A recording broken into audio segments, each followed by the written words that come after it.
اے میرے بیٹے، اللہ کے ساتھ کسی کو شریک نہ بنانا، شرک سب سے بڑا ظلم ہے۔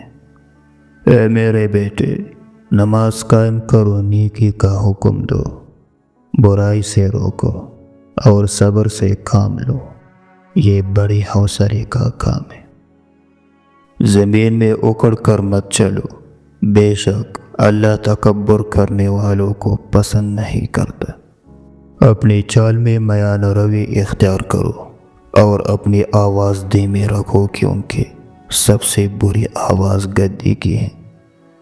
بیٹا، دنیا ایک گہرا سمندر ہے، اس میں تقوی کی کشتی، ایمان کا سامان اور توکل کا بات باندھ رکھو۔ جب لوگ اپنی باتوں پر فخر کرے تو تم اپنی خاموشی پر فخر کرو۔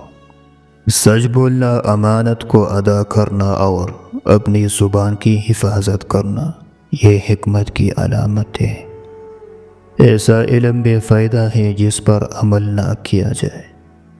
اگر تم کہہ رہے ہو تو اپنے حل کا خیال رکھو، اگر لوگوں میں ہو تو اپنی زبان کا۔ دو چیزیں ہمیشہ یاد رکھو، اللہ اور موت، اور دو چیزیں بھول جاؤ، اپنی نیکی اور دوسروں کی بدی۔ بیٹا، جھوٹ بولنا ایمان کو ضائع کر دیتا ہے۔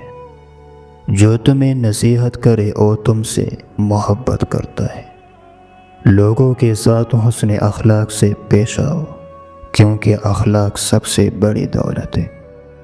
علم حاصل کرو لیکن اس پر عمل ضرور کرو، ورنہ وہ بوجھ بن جائے گا۔ بیٹا، اگر نیکی کرو گے تو اس کا صلہ پاؤ گے، اور اگر بدی کرو گے تو اس کا بدلہ بھی ضرور ملے گا، چاہے وہ رائے کے دانے کے برابر ہی کیوں نہ ہو۔ ایسے انسان پر اعتبار کرو جو تمہاری 3 باتیں راز رکھے۔ جو شخص تمہارے دکھ کو سن کر کسی اور سے بیان نہ کرے، وہ ہمدرد ہے۔ جو تمہاری کمزوری کو تم پر ہتھیار بنا کر نہ چلے، وہ وفادار ہے۔ جو تمہارے پلان کو دنیا میں پھیلانے کی بجائے راز رکھے، وہ قابل اعتماد ہے۔